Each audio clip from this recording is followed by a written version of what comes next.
Did the Secure Act bring back the stretch IRA? We're going to dive into this. Don't forget to sign up for my locals channel in the Doobie Dook down there and sign up for my email list as well. And the link to this article from Jeffrey Levine over at thekitsis.com post-op after action review will be in there as well for you to read and think about and come back to it time and time again. Because this so far is the best read I've had on the Secure Act. I would expect nothing less from the Kitsis folks because these guys crush. All right, so new post-death option for surviving spouse beneficiaries of retirement accounts. Under existing law, current law, when a surviving spouse inherits a retirement account from a deceased spouse, they have a variety of options. They can roll over the decedent's IRA to their own, or they can remain a beneficiary of the IRA. And I'm going to share with you what's important about that. So right now we got Josh. I'm 52. I forgot my age. I was going to say 67. I don't know why. And we got Charlotte. She's 48. So if I died today, I'm dead. I got myocarditis. If I died today, Charlotte would not want to roll over my IRA to her name. Why? Because she has access to this money as long as it's in my name, not hers, without the 10% penalty, being under the age of 59 and a half. All right, so this, I cannot stress this enough. If the surviving spouse is under the age of 59 and a half, do not roll over IRAs. Keep them as beneficiary IRAs, inherited IRAs. That way you have access to the cash without the 10% penalty. So you got to pay income tax. You just don't have to pay the penalty. All right, let's fast forward a couple years. And we'll say now she's 60 and I'm 64. All right. And then I die. I got another myocarditis. All right, so I'm 64 and she's 60, and then I die. In this case, in the old days, she would roll my IRA to hers, absolutely, because then her RMDs are based on her age, nothing to do with me anymore. All right, and the fact that she's over 59 and a half, there's no 10% penalty to worry about. All right, so in that case, that's great. So in that case, she should absolutely roll it over. So if she's under 59 and a half, keep it as is. Do not roll it over 59 and a half, roll it over. All right, so let's keep going. I hope that makes sense. But let's see. Beginning of 2024, the Secure Act, Section 327, will extend a list of spouse beneficiary only options for further by introducing the ability for the surviving spouse to be treated as the deceased spouse. And this is freaking nuts. Nuts in a good way.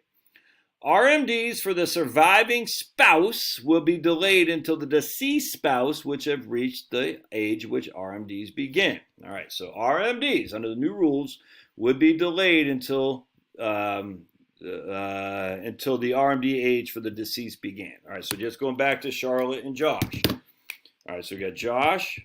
I'm just going to use the same thing because it's too much pain. All right, so I'm 73 and I die. Charlotte's 68 and basically elects to name herself as the deceased spouse. She still has to take RMDs in 2 years because I would be 75 by then. Even though I'm dead, I would have been 75. She would still have to take RMDs when she's 70 years old. Hope that makes sense. All right, so that's a problem, but there's a benefit here too.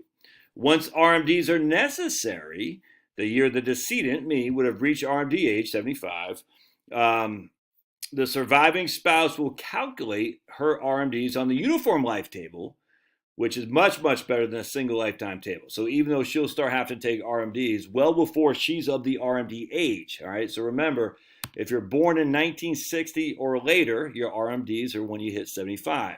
If you're born 1951 through 1959, your RMDs are when you hit 73. If you're born 1950 or earlier, your RMDs are at same thing as they always been, 72. All right. All right, but anyway, the uniform lifetime table. So even though she is going to have to take RMDs based because I have hit the age of 75 as a dead man, it'll still be based on a uniform lifetime table, which is less, which she has to take less out than a single lifetime table. All right, here's where it gets interesting.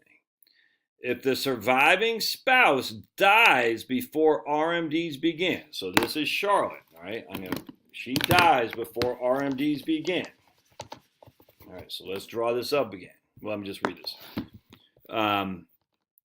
Her beneficiaries would be treated as though they were the original beneficiaries of the account, which would allow the eligible designated beneficiaries, human beings, to stretch distributions over their life expectancies instead of being stuck with a 10-year rule.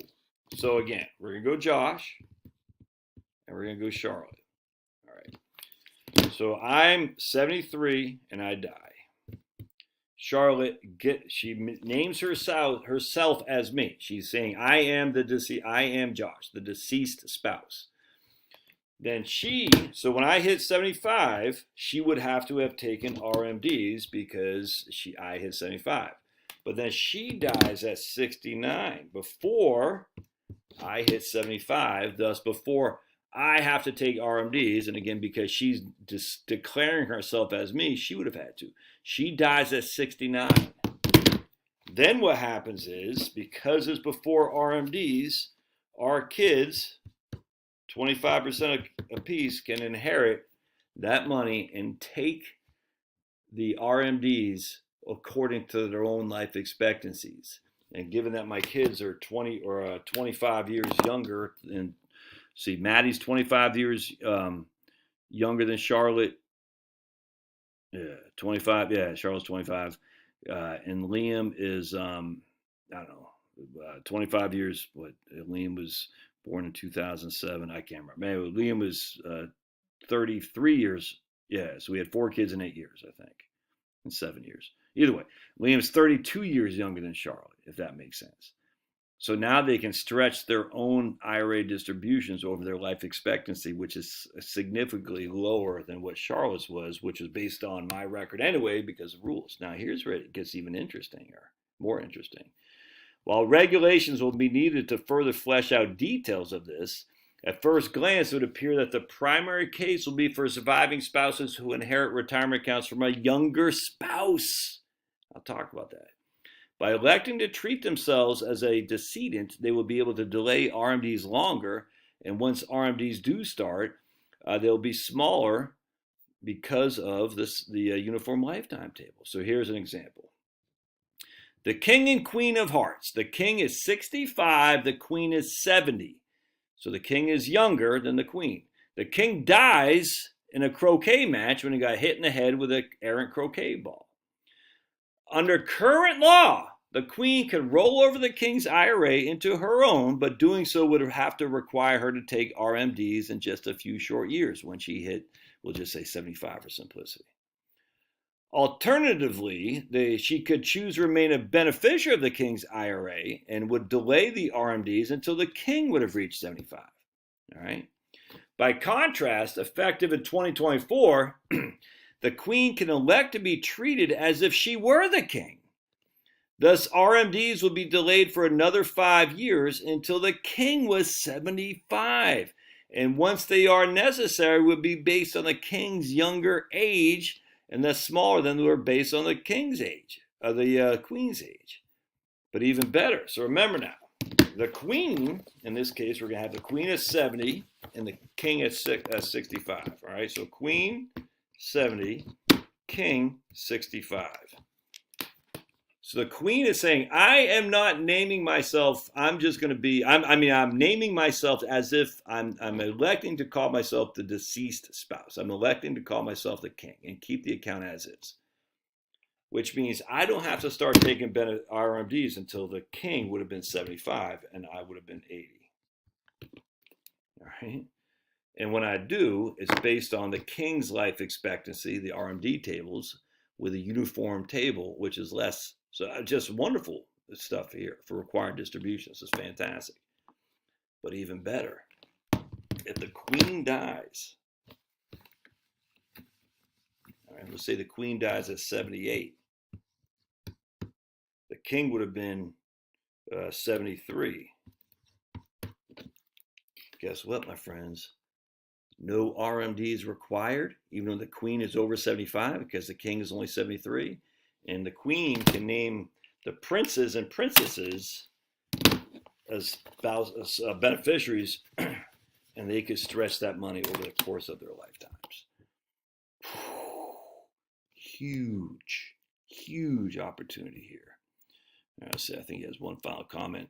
It's worth noting that the Secure 2.0 Act states that when a surviving spouse has made the election to be treated as a deceased spouse, the election may not be revoked except with consent of the secretary. Exactly how might one go about revoking it?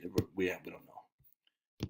But either way, who cares? I mean, I have access to money. There's no RMDs until the deceased spouse would hit 75. If you die before the deceased spouse would hit 75, you can leave the money to your heirs and receive it over their life expectancies. It's nuts. I didn't see any comments talking about this, the opportunity for the stretch IRA stuff. That's weird. I would have thought that would have been a big thing for people. So again, if you have a Roth and your younger spouse has a Roth, in 2024, you don't want to take that Roth into your name. You want to name yourself as a deceased spouse. Elect to call yourself the deceased spouse. Especially about kids. I guess it even applies to grandkids. It didn't say anything explicitly about it. I mean, it's just an eligible designated beneficiary, which is a human being. Not a trust, but a human being. I mean, more to come, but whew, that's bringing back the stretch as far as I can see. A little bit convoluted, but and I'm sure they could adjust it accordingly. But according to Jeff's reading of the law, it looks like it is so far. Anyway, love to hear your thoughts. Keep me apprised of other stuff you're coming up with. And if I made mistakes, put in the doobie dukes. If you see other ways to look at this, put in the doobie dukes. All right, we'll see you.